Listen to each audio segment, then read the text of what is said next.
পয়লা বৈশাখ তো সবসময় প্রতি বছরই আসে, কাজে এটা একটা সার্টেনিটি আছে। পিকেএসএফ শুরু থেকে প্রায় 40 লক্ষ লোককে নানা রকমের প্রশিক্ষণ দিয়েছে। পয়লা বৈশাখে যেটা প্রথম বৈশিষ্ট্য, পয়লা বৈশাখের সময় এটাকে বলি আকস্মিক চাহিদার পরিবর্তন।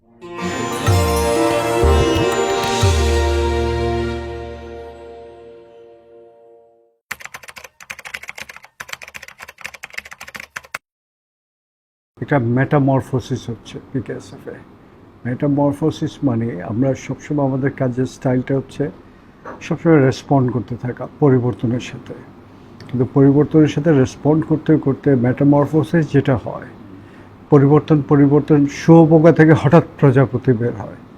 তা আমরা হচ্ছে সামনে আগামী 5 বছরের যে স্ট্র্যাটেজিক প্ল্যানটা করেছি, একটা স্ট্র্যাটেজিক ভিশনগত প্ল্যান নিয়ে, তাতে আমরা মনে করছি এ যাবৎ আমরা একটা যে যতই পরিবর্তনগুলো আমাদের মধ্যে হয়েছে মাঠ পর্যায়ে পরিবর্তনের সাথে সাথে, সেগুলো করতে করতে আমাদের এবার একটা মেটামরফোসিস হচ্ছে, আমরা টেক অফ করতে চাই।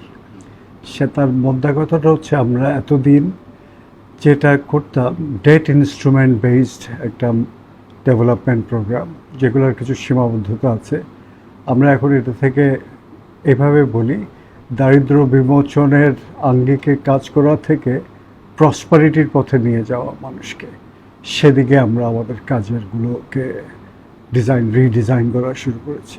তার জন্য আধুনিক প্রযুক্তিগুলোকে সবগুলোকে ব্যবহারের উদ্যোগ নিয়েছি 3টা স্তম্ভের উপরে: ডিসেন্ট এমপ্লয়মেন্ট, আরেকটা হচ্ছে রিস্ক মিটিগেশন, যত রকমের ক্লাইমেট রিস্ক থেকে শুরু করে বিজনেস ফেইলের রিস্ক, আরও নানা রিস্ক যেগুলো আছে, হেলথ রিলেটেড রিস্ক, এগুলোকে কমিয়ে আনা মানে সিগনিফিকেন্টলি, এবং ফাইনালি মানুষের সামগ্রিক দক্ষতা বৃদ্ধি করা, মাইক্রো এন্টারপ্রাইজগুলোর হিউম্যান রিসোর্সগুলো যাতে আরও দক্ষ হয়ে ওঠে, আমাদের যাতে নতুন নতুন যে পৃথিবীময় যে চেঞ্জটা আসছে, আনস্কিল থাকার কোনো আর সুযোগ নেই, আরও অনেক বেটার ইকুইপড হতে হবে ইন টার্মস অফ স্কিল। এই হচ্ছে আমাদের।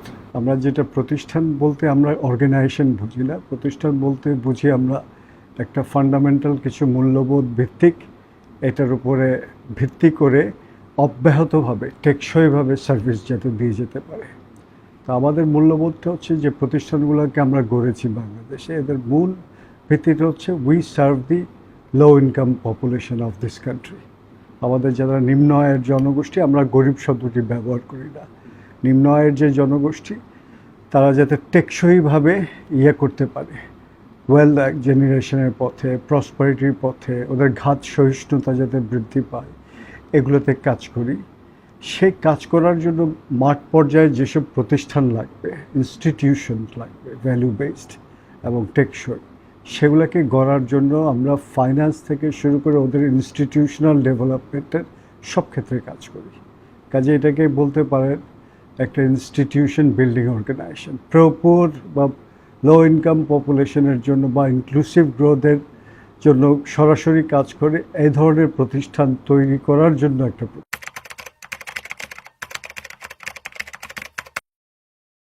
এটা একটা ফেস্টিভ্যাল, এবং এটা আমাদের একটা কালচারাল হেরিটেজ, কয়েকশো বছর ধরে চলে আসছে। তা আমরা যেটা দেখি এভাবে কালচারাল হেরিটেজকে আপনি ইকোনমিক সম্পদে পরিণত করতে পারেন। তো সেটার জন্য পয়লা বৈশাখে যেটা প্রথম বৈশিষ্ট্য, পয়লা বৈশাখের সময় এটাকে বলি আকস্মিক চাহিদার পরিবর্তন। আকস্মিক চাহিদা, 100 কোটি টাকার শুধু রং তুলি যে রং, সেটাই ব্যবহৃত হয়। এরকম আরও বহুবিধ জিনিসের তৈরি করে মানুষের তাৎক্ষণিক যে প্রায় 3 দিনের মতো একটা উৎসব চলে পয়লা বৈশাখ থেকে শুরু করে, যেটা আফটার ম্যাথ আরও কিছুদিন চলে, তাতে করে কিছু জিনিসের, কিছু স্পেশাল প্রোডাক্টের সাডেন একটা ডিমান্ড বৃদ্ধি পায়, কিন্তু সেই ডিমান্ডটা পূরণের জন্য কিন্তু ব্যাক এন্ডে অনেক আগে থেকে কাজ শুরু করতে হয়। এবং এই যেই জিনিসগুলোকে, যে প্রোডাক্টগুলো তৈরি হয়, এগুলো কিন্তু বৃহৎ কর্পোরেট বডির তৈরি করা সম্ভব না, এগুলোতে মেইনলি ক্ষুদ্র ক্ষুদ্র উদ্যোক্তারাই এগুলো তৈরি করে। তার মধ্যে এটার প্রধান তাদের বৈশিষ্ট্য হচ্ছে এই ধরনের ফেস্টিভ্যাল অর্থনীতির যেটা মূল বৈশিষ্ট্য, সেটা হচ্ছে ইকুইটেবল ডিস্ট্রিবিউশনের, ইনক্লুসিভ গ্রোথ যেটা হয়, সেটার সাথে খুবই সামঞ্জস্যপূর্ণ। যে ইনকামটা হয় সেটা ডিস্ট্রিবিউটেড হয়ে যায় বহু মানুষের, এবং তার সাথে আবার যুক্ত থাকে মাল্টিপ্লায়ার ইফেক্ট থাকে প্রচুর। এটার সাথে ট্রেডাররা জড়িত, ট্রান্সপোর্ট জড়িত, ফলে অল্প সময়ের জন্য হলেও ভলিউম অনেক বেশি এবং এটার মাল্টিপ্লায়ার অনেকটা বেশি, যেটা ঈদের সাথে সামঞ্জস্যপূর্ণ আছে। ঈদে আরেকটু বেশি ইন্টেন্স হয়।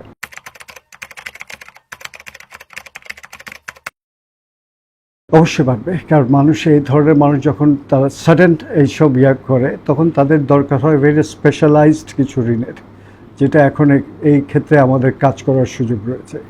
এটা অনেকটা হয়, এই ধরনের অ্যাক্টিভিটিসের বৈশিষ্ট্য হচ্ছে সাডেন অনেক ভলিউম হয়, ডিমান্ড হয় এবং সাডেনলি শেষ হয়ে যায় অল্প কিছু দিনের মধ্যে। তো এই জন্য যে টাকাগুলো লাগে সেই টাকাগুলো শর্ট টার্ম লোন বলেই চলে। কিন্তু সাধারণত এমএফআইরা বা ব্যাংকরা এই ধরনের শর্ট টার্ম লোন দেয় না, হয়তো এখানে 1 মাসের জন্য ঋণ লাগবে। কাজে এখানে আমাদের ঋণের যে স্কিমগুলো বা ঋণ প্রোডাক্ট যেগুলো, সেগুলোকে রিডিজাইন করার বিষয় আছে। এবং ফাইন্যান্সিয়াল আবার যাতে বুঝতে পারে যে আসছে টাকার জন্য তার ক্রেডিবিলিটি কতটুকু, বিশ্বাসযোগ্যতা কতটুকু। তখন আগে ট্রানজ্যাকশনাল ডেটাগুলো যদি ডিজিটাইজ থাকে, তারা যদি ডিজিটাল পেমেন্টের মাধ্যমে করে থাকে, যেসব বানানোর জন্য প্রকিউরমেন্ট যেগুলো করতে হয় পে করেছে সে ডিজিটালি, আবার সেলস যেগুলো পার্শ্ববর্তী দেশে হয়েছে, খুব এখানে কিউআর কোড বেস যে সিস্টেম আছে, সেই সেলস যারা কিনে তারাও সেলসে মোবাইল ফোনের মাধ্যমে কিনে ফেলে। কাজে এই ডেটাগুলো যখন ডিজিটাইজড হয়ে যাবে, এগুলো দেখেই তখন মানুষের ফিনান্সিয়ালদের আস্থা অর্জন করতে পারবে, তার পথটা সুপ্রশস্ত হয়, তখন ফাইন্যান্সিয়ালরাও সহজে তাদেরকে অর্থায়ন করতে পারে।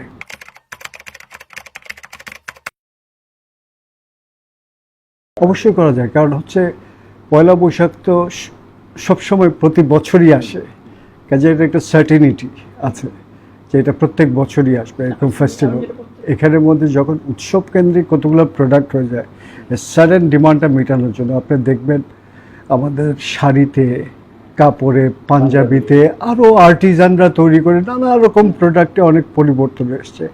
এবং সময়ের সাথে সাথে আগামী 50 বছর আগে যে ধরনের প্রোডাক্ট তৈরি হতো, সেটা এখন সেই ধরনের প্রোডাক্ট হয় না। তো একটা কন্টিনিউয়াস প্রসেস। কাজে এই ফাঁকে আমাদের ডিজাইনগুলো যাতে উন্নত হয়ে যায়, প্রোডাক্ট কোয়ালিটিগুলো যদি বাড়ে, এগুলো আমাদের দেশের কালচারাল সম্পদ হিসেবে এগুলো কিন্তু বিশ্বে অন্যান্য জাতির ভিতরেও কিন্তু পেঁচার বৈশিষ্ট্য আছে। যেমন পৃথিবীতে পাঞ্চো যেরকম একটা ড্রেস আছে মেক্সিকানদের, সেটা কিন্তু এখন গ্লোবালি প্রচুর দেশে যারা মেক্সিকান না তারাও পরে।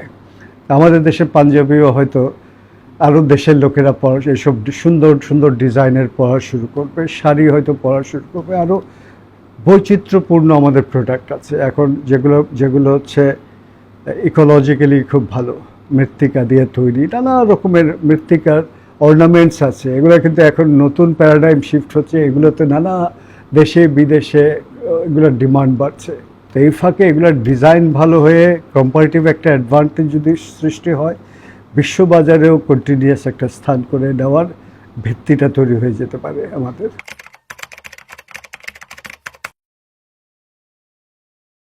এটা তো আমরা এই পর্যন্ত পিকেএসএফ শুরু থেকে প্রায় 40 লক্ষ লোককে নানা রকমের প্রশিক্ষণ দিয়েছে। এটা শুরু থেকে ওভার দি লাস্ট 35 ইয়ার্স। এর একটা অব্যাহত প্রক্রিয়া।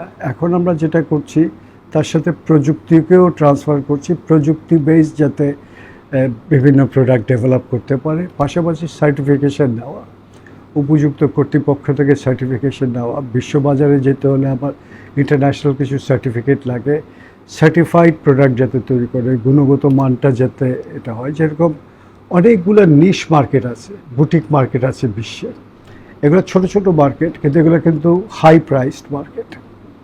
রিসাইকেল করার নানা রকমের আন্দোলন আছে। তারপরে ন্যাচারাল ডাইয়ের অনেকগুলো আছে, বাজার আছে। এগুলো বাজারগুলো আপাতত ছোট ছোট, কিন্তু সামষ্টিকভাবে এগুলো সব একত্র করলে কিন্তু বিশাল একটা বাজার। এগুলো চায়না করেছে কি, এদের সাথে সরাসরি সংযোগ করে ওরা অনেক হাই প্রাইসে ভ্যালু এডেড জিনিসগুলো বিক্রি করতে পারে। তো এখান থেকে একই অনুপ্রেরণায় অনুপ্রাণিত হয়ে আমরা এই পর্যন্ত পিকেএসএফ প্রায় 150টির মতো প্রোডাক্টকে সার্টিফিকেশনের ব্যবস্থা করেছে ক্ষুদ্র উদ্যোক্তাদের। এবং আমরা একটা সেন্টার করতে যাচ্ছি, মাইক্রো এন্টারপ্রাইজ প্রমোশন সেন্টার। এটা ঢাকার এই শ্যামলীতে আমরা একটা নতুন বিল্ডিং করেছি, সেখানে একটা এ ধরনের কিউরেটিভ একটা এক্সপোজার দেওয়ার আমাদের বাজারে ফাইন প্রোডাক্টের মাইক্রো এন্টারপ্রাইজের সেটার একটা ব্যবস্থা থাকবে, এবং তার সাথে থাকবে বিশ্ববাজার তথা দেশীয় বাজারের আপার হ্যান্ড মার্কেটের সাথে এদের লিঙ্কেজ স্থাপন করা। তো আমাদের দেখা দেখি আমরা যেটা চাই অন্যরাও এগিয়ে আসবে, যাতে তখন সাহস পাবে।